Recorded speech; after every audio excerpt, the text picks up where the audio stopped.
Welcome back to our channel. In our continuing journey through the Avatamsaka Sutra, the Flower Ornament Scripture, we turn to a quieter revelation, the places where Bodhisattvas live. Here the sutra descends from cosmic radiance into the still valleys of the world, showing that enlightenment is not only realized in heavens of light, but also in the pure serenity of forests, mountains, and silent caves. As we listen, we begin to sense that the dwelling of the Bodhisattva is both a sacred landscape and a state of being, a harmony of environment, conduct, and Dharma.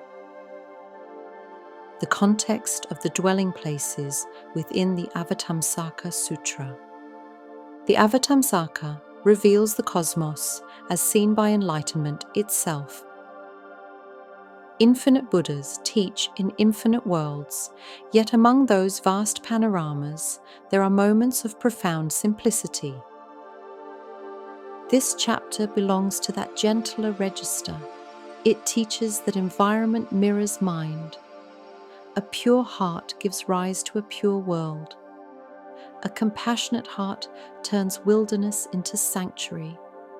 The places where Bodhisattvas dwell are therefore both real sanctuaries and inner realizations. The 8 directions and the realms of abiding.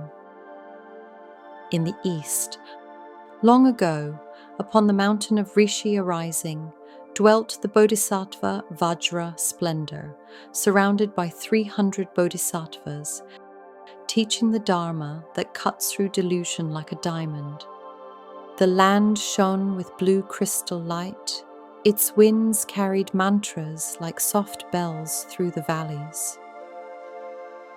In the south, there was the mountain mass of splendor, abode of wisdom of Dharma, encircled by 500 Bodhisattvas.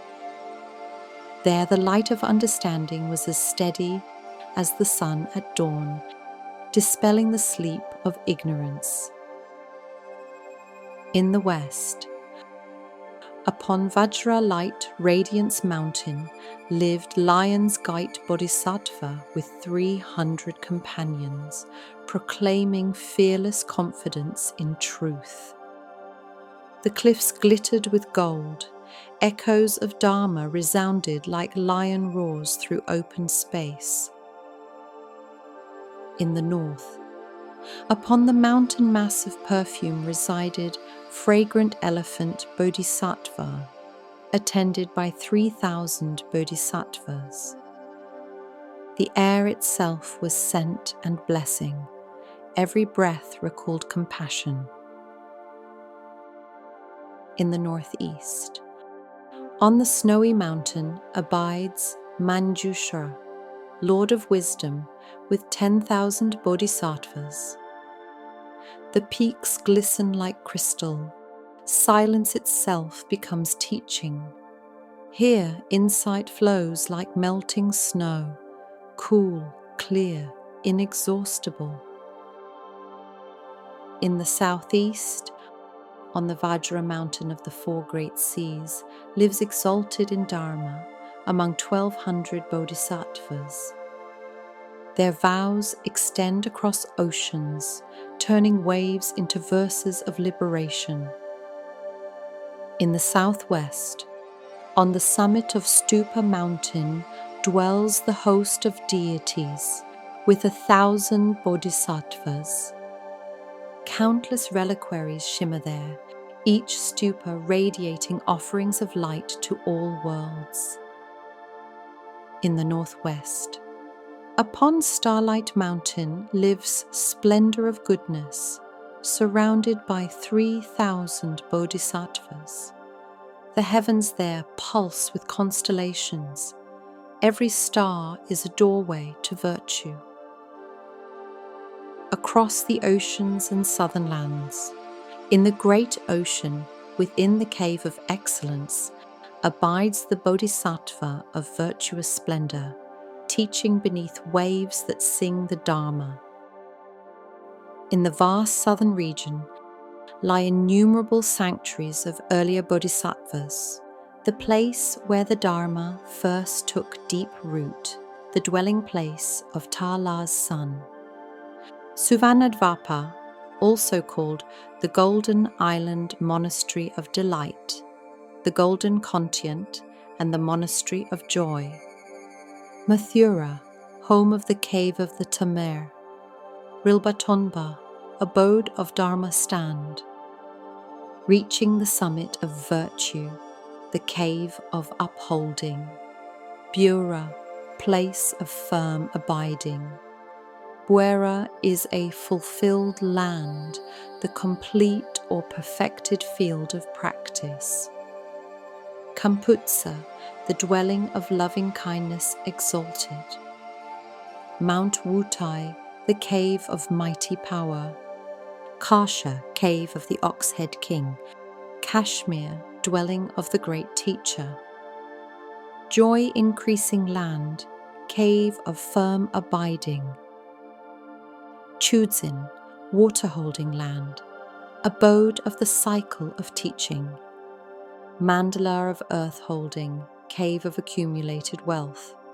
Thus, throughout mountains, seas, forests, and cities of Jambudvīpa, innumerable places bear the imprint of awakened presence. The nature of these holy places. They dwell where the ground is even, not jagged with stones, nor broken with pits. They dwell where the earth is soft, neither swampy nor parched. They dwell where trees abound, heavy with fruit and blossom, offering cool shade. They dwell where breezes stir the leaves with soothing sound, where air is fragrant with flowers and herbs. They dwell where healing plants arise, medicine for body and spirit. They dwell where wild creatures are harmless, where no venom nor predation brings fear. They dwell where clear waters flow, springs, rivers, lakes, and wells, sweet to taste, never stagnant. They dwell where climate is balanced, summers mild, winters kind, where storms do not rage and the sun warms without burning, where moonlight refreshes the mind. They dwell not too near villages, avoiding noise, and not too far, allowing generosity and alms. They dwell where silence reigns, yet Dharma may be sought, where seclusion and accessibility are one. These are not merely landscapes, but mirrors of virtue. The Bodhisattvas themselves. They are peaceful in body, speech, and mind, gentle in conduct, patient under insult.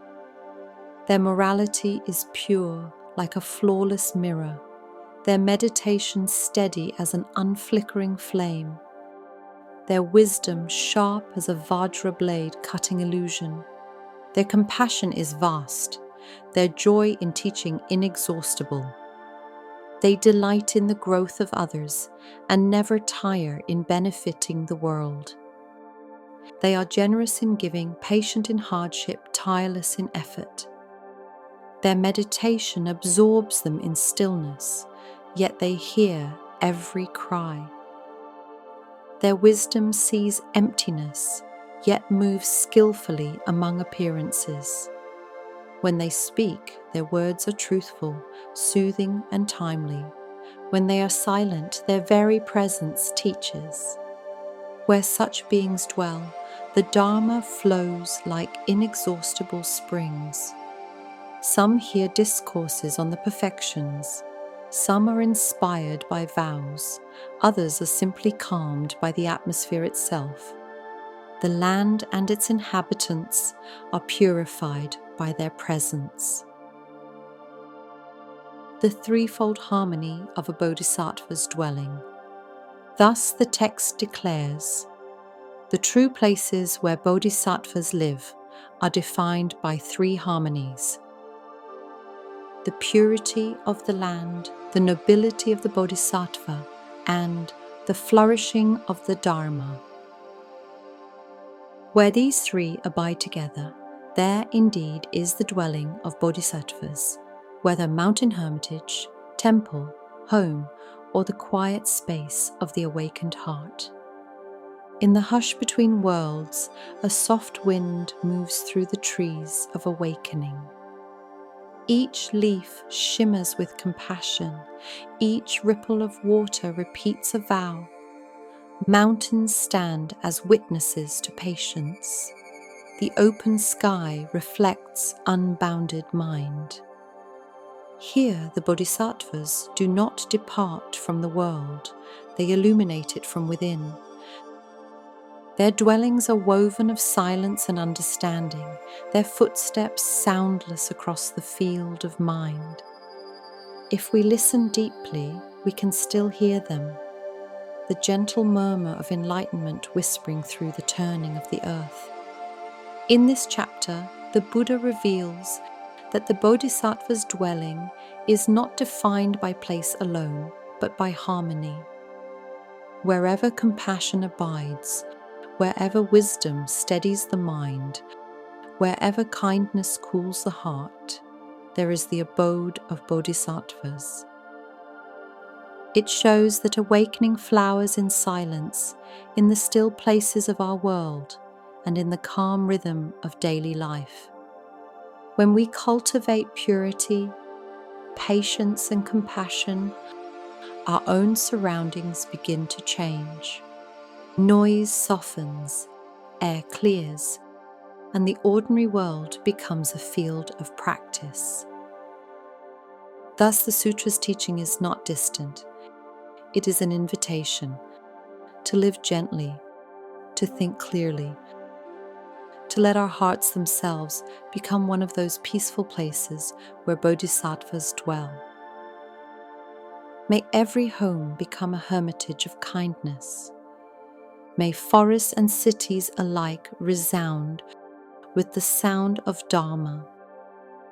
May all beings, seen and unseen, find rest in the dwelling of wisdom and compassion. Thank you for joining us. In our next video, we will journey through these sacred places in meditation, walking, hearing, and seeing as the Bodhisattvas do, and continue our path through the radiant universe of the Avatamsaka Sutra. May all beings reach enlightenment.